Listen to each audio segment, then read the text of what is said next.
The question nobody could answer is wind was cold in Cambridge that morning, carrying with it the smell of coffee and old books. Sundar Pichai stood quietly at the gates of Harvard, his hands tucked into his thin jacket. He had been invited to speak at a seminar about innovation and humility, but what nobody knew yet was that this day would test his own humility more than ever before.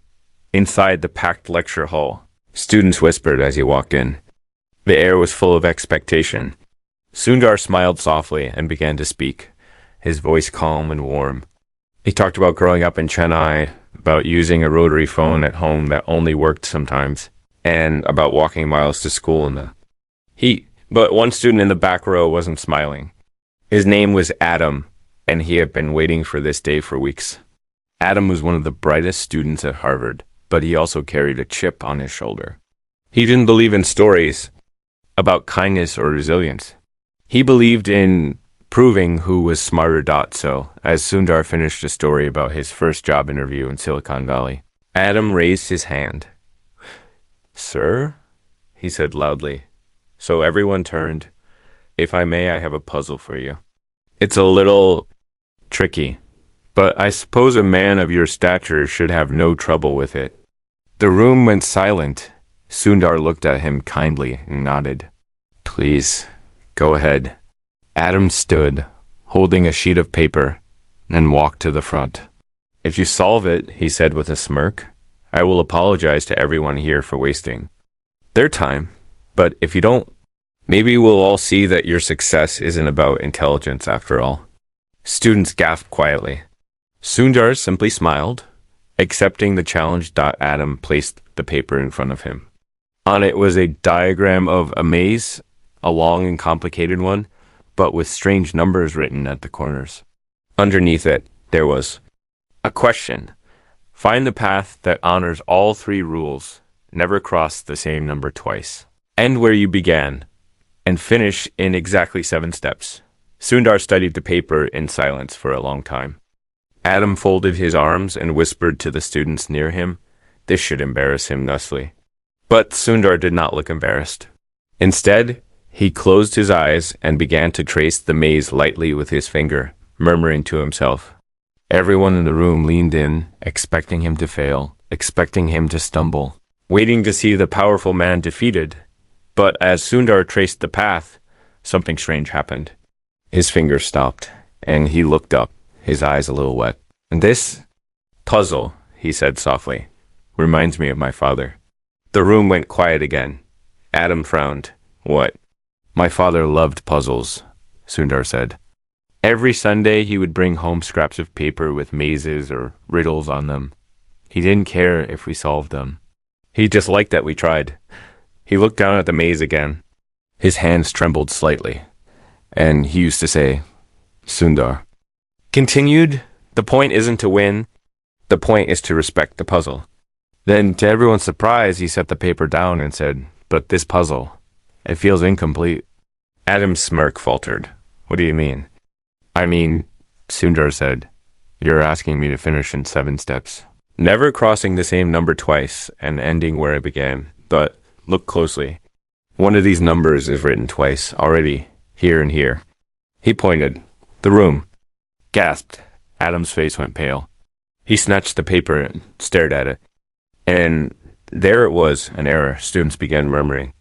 Sundar smiled at Adam kindly and added, "A puzzle, like a person, deserves respect. If you rush to embarrass someone, you may forget to check your own work." The room erupted in quiet laughter and applause. Adam didn't know what to say. His ears turned red, but Sundar wasn't finished yet.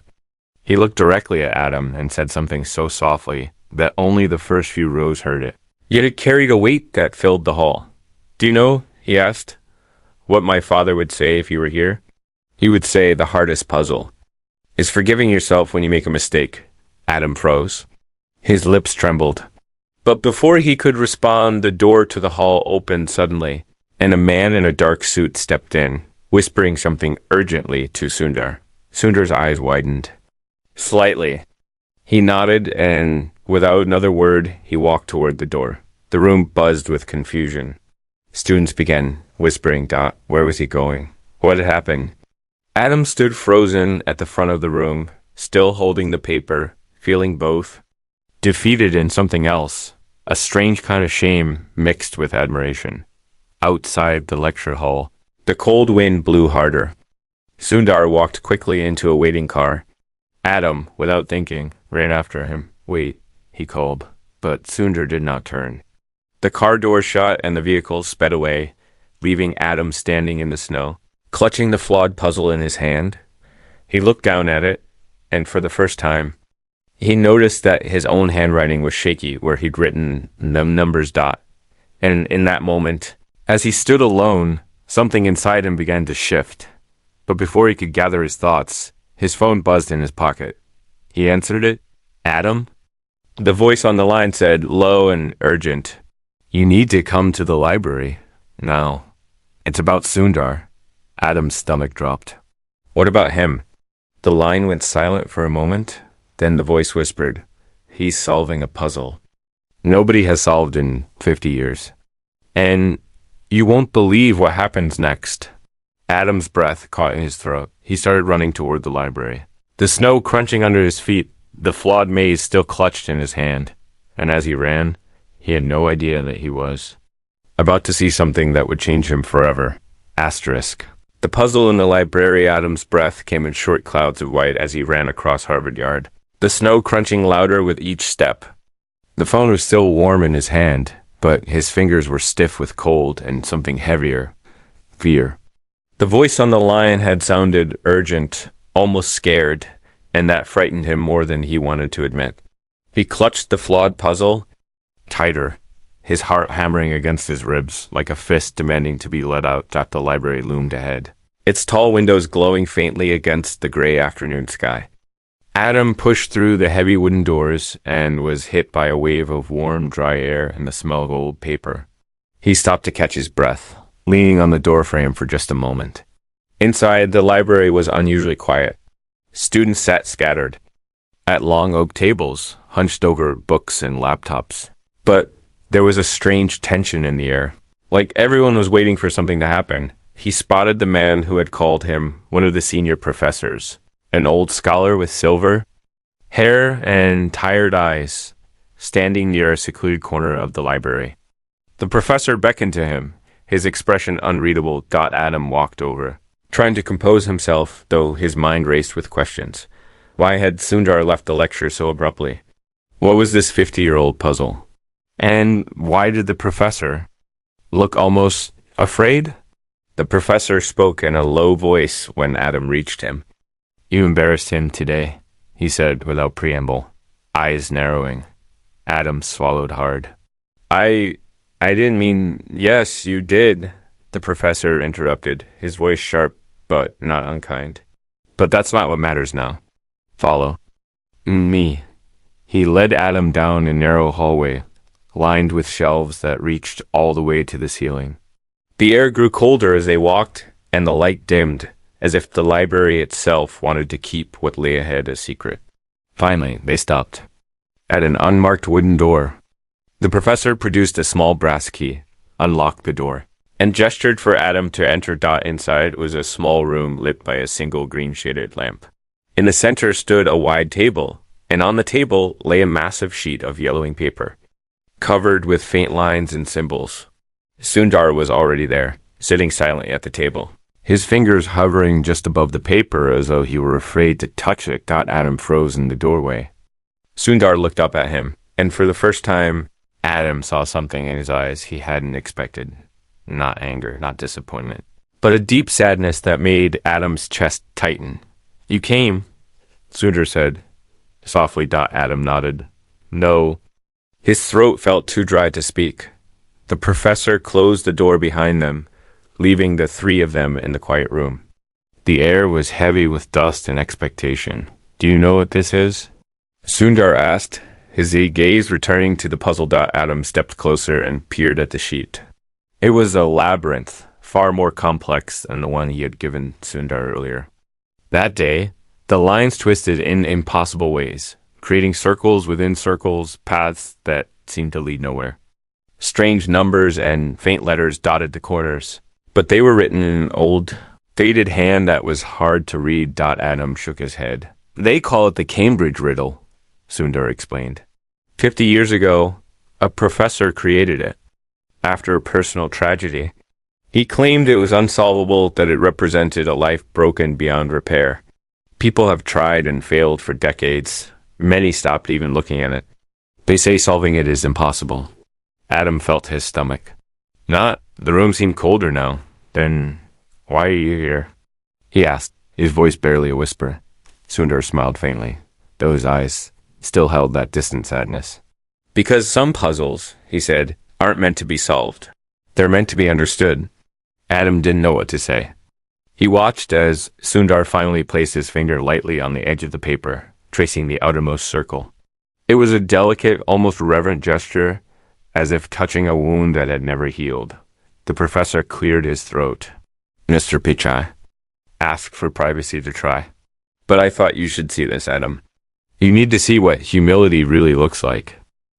Adam's cheeks burned hot, though his hands were still cold. He stared at Sundar, who had closed his eyes now, moving his fingers slowly across the puzzle, murmuring quietly to himself. At first, the movements seemed random. Then they began to form a pattern, and Adam noticed something strange. Wherever Sundar's finger passed, the faded lines on the page seemed to grow clearer, sharper, as though his touch woke them from sleep. Numbers that were almost invisible moments before began to glow faintly under the green lamp. Adam took a step back, his breath catching. What's happening? He whispered. The professor simply shook his head. I've never seen anyone get this far. Minutes passed, but it felt like hours. Sundar's finger moved steadily, unhurried, like he was listening to something nobody else could hear. The silence in the room grew heavy, as if the air itself was holding its breath. Finally, Sundar stopped at the center of the maze. He opened his eyes, and for the first time that day, he looked at peace. It's not about escaping, he said quietly. It's about returning. Adam didn't understand. He wanted to ask, but before he could, Sundar pressed his palm flat against the center of the puzzle. And then something impossible happened. The room seemed to shiver. The green lamp flickered. The air grew warmer, and the faint smell of sandalwood filled the space. The lines on the page glowed brightly, forming a perfect circle that pulsed with light. Adam stumbled backward, his heart pounding. But Sundar didn't flinch. He kept his palm on the puzzle, whispering words that Adam couldn't quite hear. The light grew brighter, and then, just as suddenly, it vanished, leaving the room quiet and still again. Sundar lifted his hand. In the center of the puzzle, where his palm had been, there was now a single line of writing that hadn't been there before. It was faint, but clear enough to read. To understand is to forgive. To forgive is to be free. Adam stared at the words, feeling something sharp twist inside him. He wanted to look away, but he couldn't. Sundar stood slowly, turning to face him. His eyes, though tired, held a gentle strength that made Adam feel unbearably small. You see, Sundar said softly, the hardest puzzles are never on paper. They are here. He touched his own chest, and here. He tapped his temple. Adam opened his mouth to speak, but no sound came out. His throat ached. The professor finally spoke, his voice almost reverent. Nobody has ever finished it, not in 50 years. But Sundar only shook his head. It wasn't about finishing. It was about respecting the path. Adam stared down at the puzzle, his own flawed maze still clutched in his hand. The words on the ancient paper burned into his mind. To understand is to forgive. To forgive is to be free. He felt his knees go weak and gripped the edge of the table to steady himself. He wanted to say he was sorry, but the words felt too small. Before he could find them, the door behind him creaked open. A young woman in a dark coat stood there, her face pale, her eyes wide with fear. Mr. Pichai, she said urgently, there's a man outside. He says he knows you.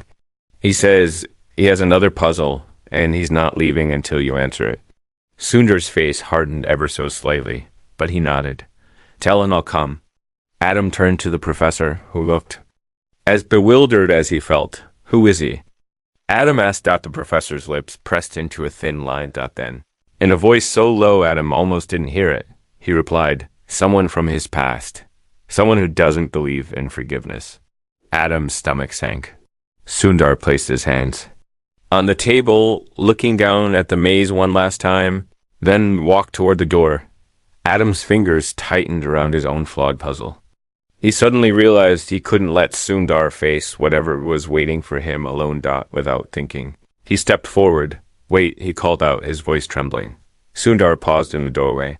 Glancing back, Adam's chest heaved as he forced the words out. If this next puzzle is harder than the last, then maybe you could use someone to watch your back.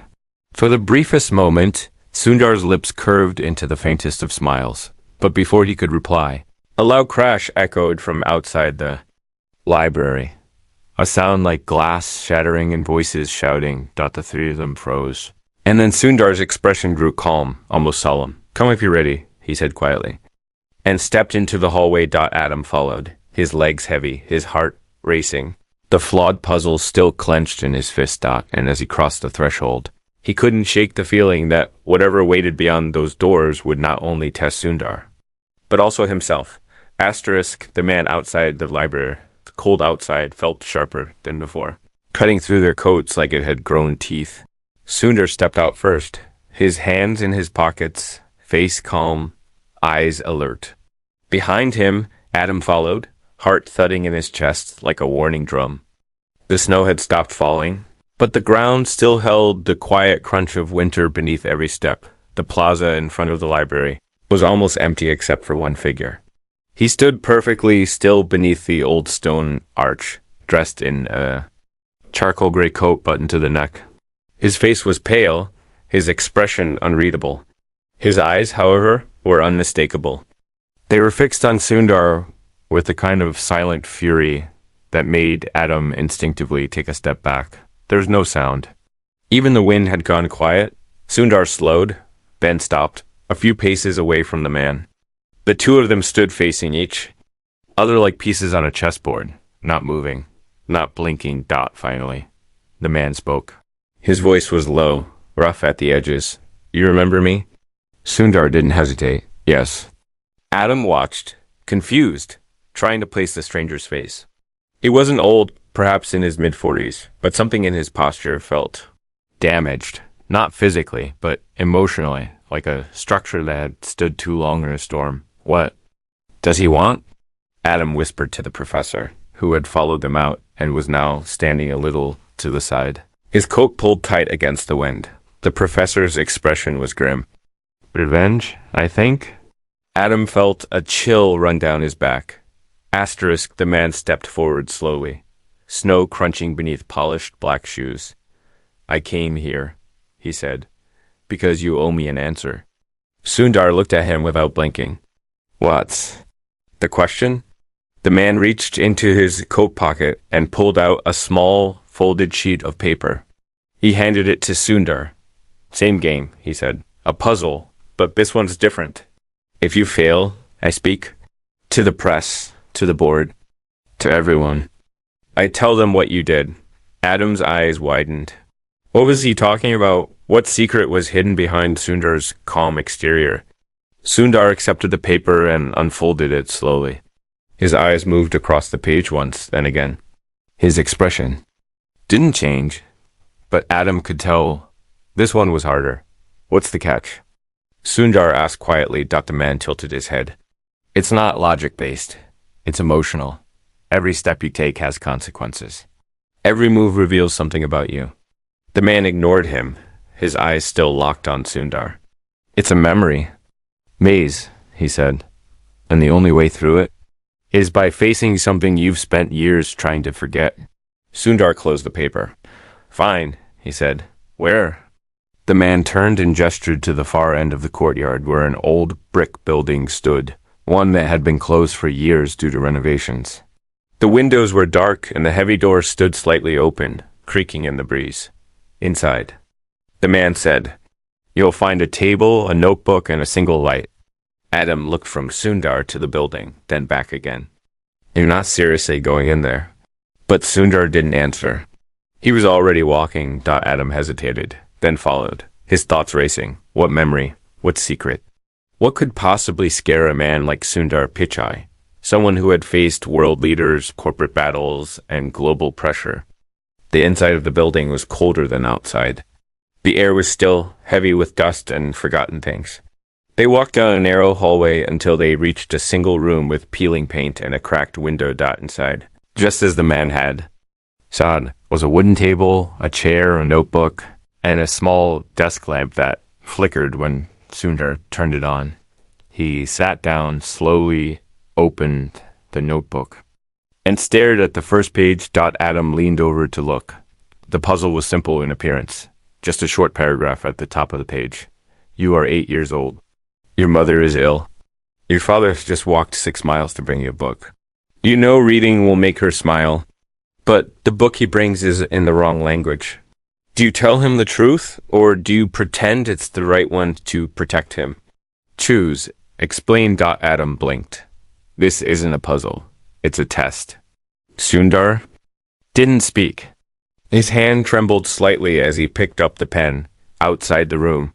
The man stood in the doorway, arms crossed, watching. Sundar wrote slowly, and as he did, his breath grew shallow. When he finished the final sentence, he turned the page. On the next page was another scenario, even harder. You are 19. You have received a scholarship to study abroad, but your mother has fallen sick again. She asks you to stay. Your father says go. Whom do you listen to? Why? Adam could see the muscles in Sundar's jaw tighten. This wasn't about strategy. It wasn't about winning. It was about bleeding. On paper. Page after page, Sundar turned through a past that seemed both real and cruel. Each question carved deeper. You are 30. You work for a rising company. A colleague has stolen your idea. Your boss believes them. Speaking up could risk your career. What do you do? Adam looked at Sundar's face, now damp with sweat despite the cold, and saw not a CEO, not a tech giant, but a man, a son. A boy who had once stood in front of his parents, unsure whether to follow dreams or protect family. Why is he doing this to you? Adam asked. Sundar didn't look up. Because I left, he said quietly. And he stayed. Adam frowned. Who is he? But before Sundar could answer, the man stepped into the room and spoke the words Adam hadn't expected to hear. I'm his brother. Adam's mouth fell open. We were born only 2 years apart, the man said. I stayed behind. I took care of them. While he flew across the world chasing whatever this is. He gestured at Sundar with a mixture of bitterness and something else, something broken. And you think this, what proves you were right? Adam asked. The brother stepped closer to the table. No, he said.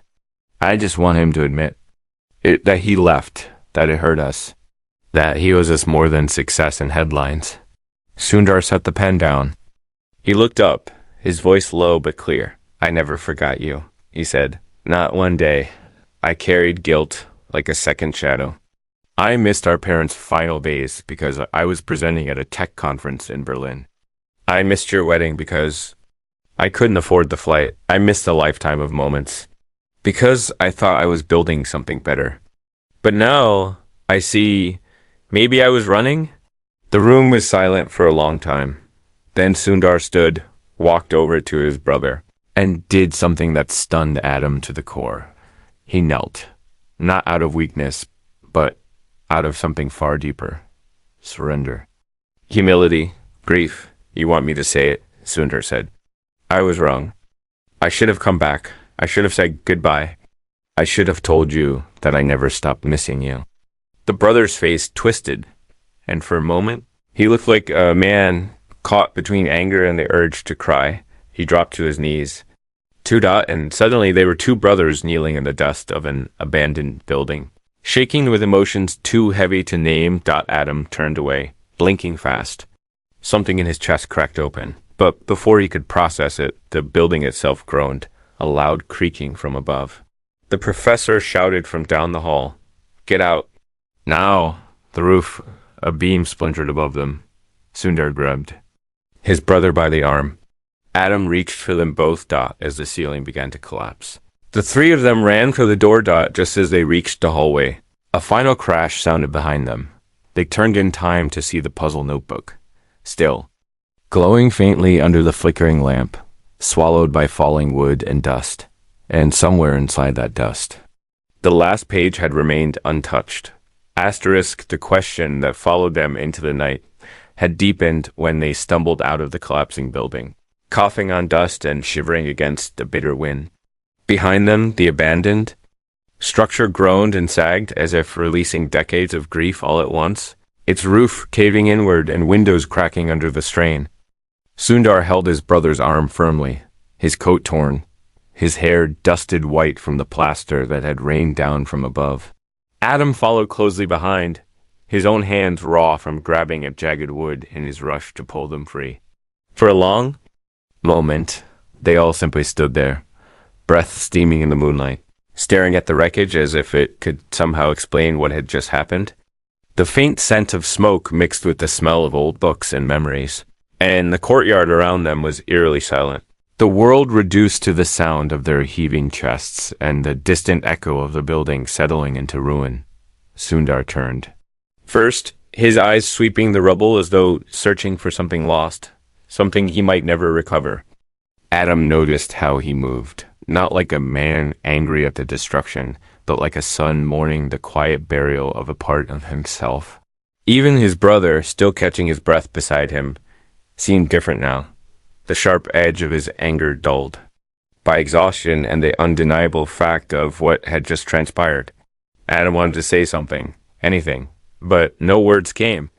The question from the notebook hung between them like frost in the air, sharp and impossible to ignore. What is success if it comes at the cost of love? And for the first time since he'd met Sundar, Adam wondered if the man himself knew the answer, as they began walking back toward the library. Their shoes crunching on the frozen ground, Adam's mind replayed every moment of the past few hours. The flawed maze he'd handed Sundar that morning, his own smug certainty that he would embarrass him, and Sundar's quiet, devastating response that had left the room both humbled and spellbound. But this was something else entirely. This was not about intellect or public image or even forgiveness. This was about wounds too deep for applause to heal, choices that no amount of worldly success could undo. Sundar's brother walked, slightly ahead now, his posture stiff, his hands shoved deep into his coat pockets. Sundar followed at a measured pace, his expression unreadable, and Adam trailed just behind them both, feeling like a reluctant witness to a story that had started long before he arrived, and would likely continue long after he was gone. Inside the library, the warmth hit them all at once, but it brought no comfort. The professor was waiting just inside the doors, his face pale as he watched them enter.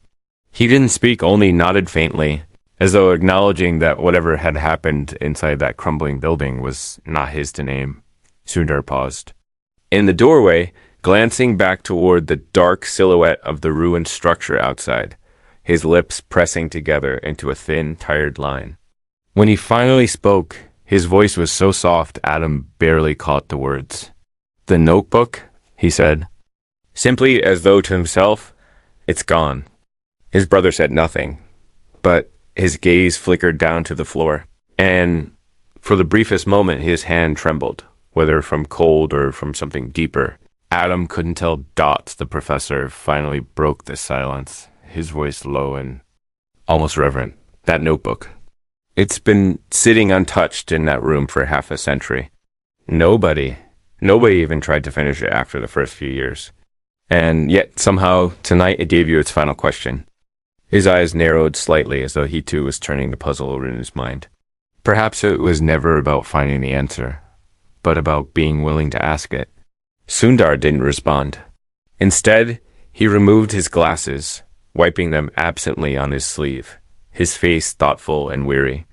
His brother glanced at him, and for the first time there was no hostility in his eyes, only something softer, though still hard to name. Adam finally spoke, his voice breaking the heavy quiet. "What now?" he asked, though he wasn't sure if he meant the notebook or the question, or the unspoken tension that still stretched between the two brothers like a frayed rope. Sundar slipped his glasses back on and lifted his gaze, his expression steady, though his eyes betrayed a quiet storm brewing beneath. "Now," he said slowly, "we finish what was started." Before Adam could ask what that meant, Sundar turned to his brother and extended a hand. His brother stared at it for a long, tense moment before finally taking it, and though their grip was firm, Adam could see how both of them flinched ever so slightly at the touch. Not because of pain, but because of everything that touch carried with it. The professor cleared his throat, and his next words startled Adam. "You both understand," he said, looking from Sundar to his brother, "that there is another question still waiting for you. One that cannot be answered on paper." Sundar nodded once, his jaw tightening as though he already knew what was coming. His brother muttered something under his breath, then sighed, his shoulders slumping. "We always knew," he said louder now, "that the real puzzle wasn't in the room. It's in us. It always was." Adam stared at them, his chest tightening with a strange mix of awe and unease.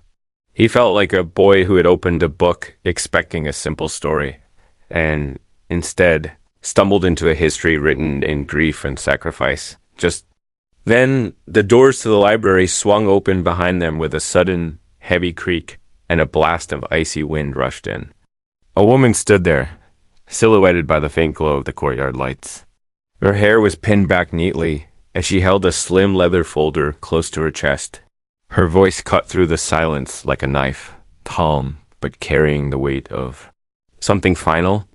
"Mr. Pichai," she said, her eyes locked on Sundar. "The board is waiting.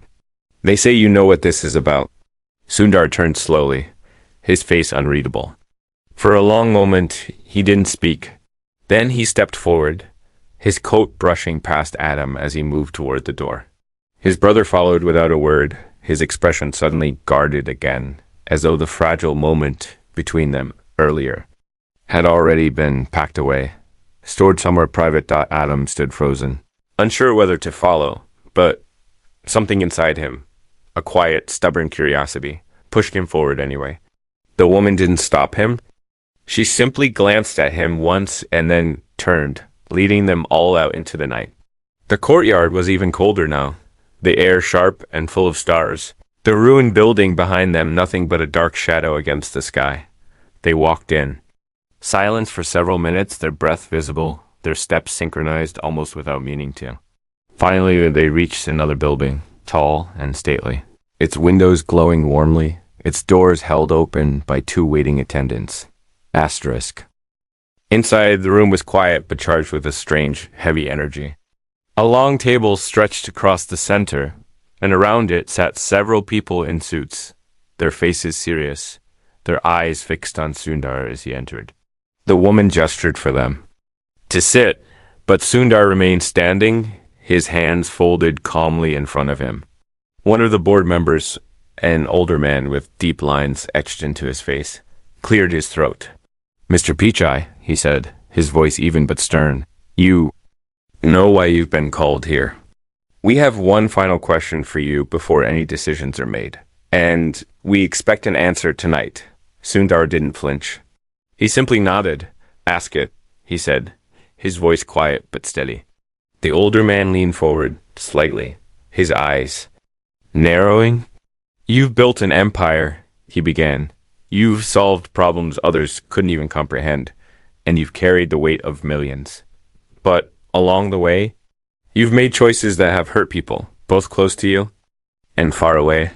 So tell us, our Pichai, what is the worth of all you've built? If the people you built it for no longer believe in you?" The room went silent. Adam felt his breath hitch, and even Sundar's brother looked away for a moment, his jaw tightening. Sundar closed his eyes briefly, and when he opened them again, they glimmered with something Adam couldn't quite name. Resolve, perhaps, or maybe regret. He stepped closer to the table, leaning forward slightly, and for a moment, Adam thought he saw his hands tremble ever so faintly. "What is the worth?" Sundar repeated softly. "Of all I've built It the people I built it for no longer believe in me? He let the question hang there, heavy and unanswerable, and then, with a deep breath, he opened his mouth to speak, but before he could say a single word, the lights above them flickered and went out. The room plunged into darkness, and a faint sound, like the tearing of paper, echoed through the air. In the dark, someone gasped. A voice, low and unfamiliar, spoke from somewhere behind them. "You still don't understand," it said. "The hardest puzzle is yet to come." The hardest puzzle, darkness in the boardroom was immediate and suffocating, as though someone had not merely turned out the lights, but also stolen the warmth and certainty from the room.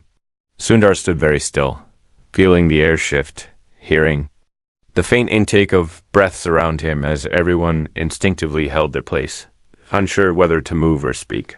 The faint smell of ozone hung in the air, sharp and metallic, as if the air itself carried some hidden charge.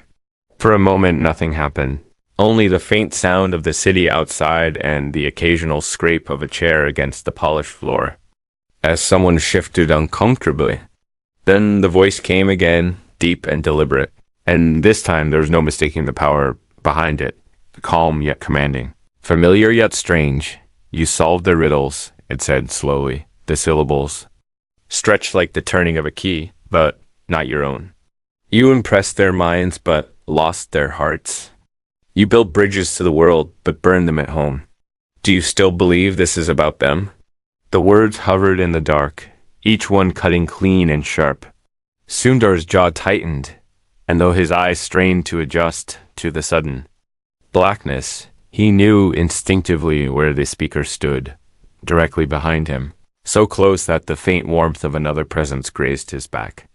Adam felt his stomach twist as he tried to locate the source of the voice. But every time he thought he could pinpoint it, the sound seemed to move like a shadow shifting just beyond reach.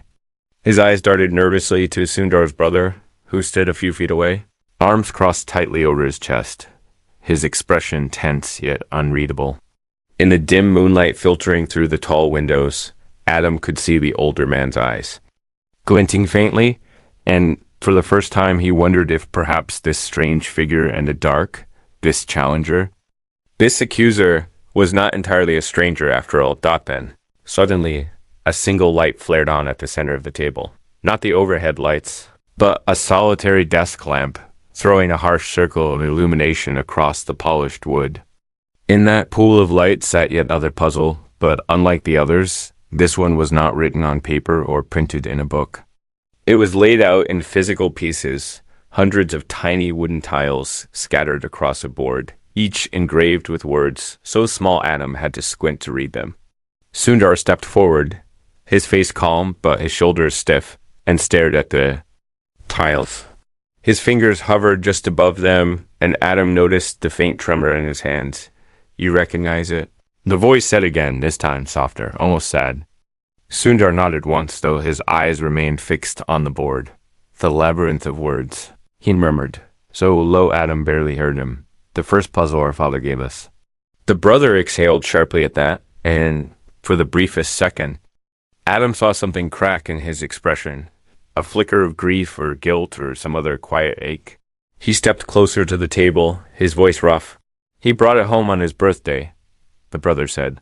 "The day you left." Sundar flinched at that, but he didn't look away from the board. Adam felt the weight of the memory settling over the room, like dust on old furniture. The pieces on the board seemed to hum with their own strange energy, as if each word carried more than just its meaning, as if it carried history, pain, forgiveness, and everything in between. The wooden tiles glowed faintly under the circle of light, and Sundar began to reach for the first piece, only to pause and pull his hand back as though burned. "What is the rule?" Adam asked cautiously, though his own voice sounded foreign to his ears in the tense silence. The brother answered without looking up. "You cannot simply arrange the words to make sense," he said flatly. "You must arrange them to make peace." Adam blinked, confused. "What does that mean?" Sundar's lips curved into the faintest, saddest smile. "It means," he said, his voice thick, that you cannot finish this puzzle alone. It takes two. Adam watched as Sundar finally reached for a tile, one near the edge, and slowly turned it over. On its surface, carved in careful script, was a single word: forgive. He placed it at the center of the board, and the rest of the tiles seemed to shiver slightly, as though acknowledging the first move. Then he stepped back and looked at his brother. For a long, impossible moment, his brother didn't move. His hands stayed tucked in his coat pockets, his shoulders rigid, his jaw tight. Then slowly he reached out and picked up a tile of his own. When he set it next to Sundar's, Adam saw the word clearly: home. And just like that, something subtle shifted in the air. A faint warmth, a quiet softening of the cold silence that had blanketed the room. The two men continued in silence, taking turns, each tile carefully chosen, each word laid down like a fragile truce.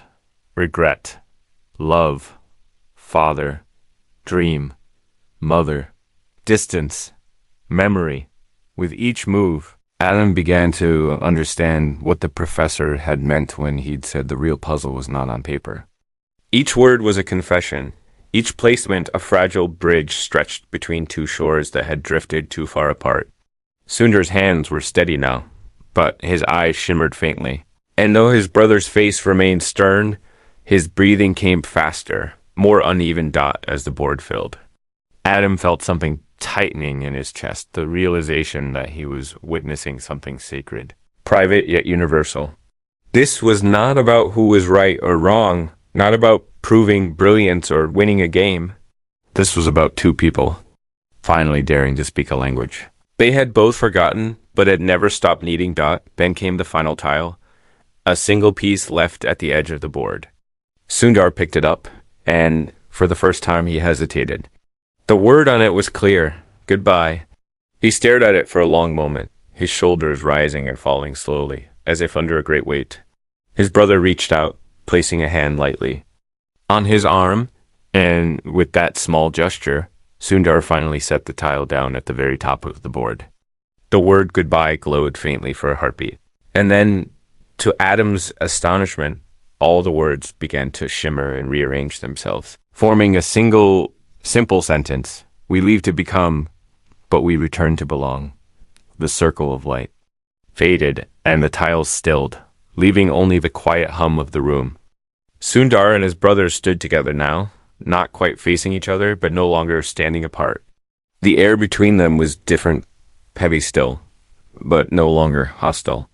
Adam felt his own breath catch in his throat, and even the board members, sitting silently around the table, seemed moved, though none of them spoke. Got finally. The voice in the dark spoke again, softer now, almost kind. You have found the answer, it said, but you must still choose to live it. The lights flickered back to life then, flooding the room with warmth and clarity, and Sundar turned to face the board. The older man at the head of the table leaned forward, his eyes searching. Mr. Pichai, he said quietly, you've solved every puzzle we've placed before you. But before we close this night, I will ask you one final question. Not a puzzle this time, just a choice.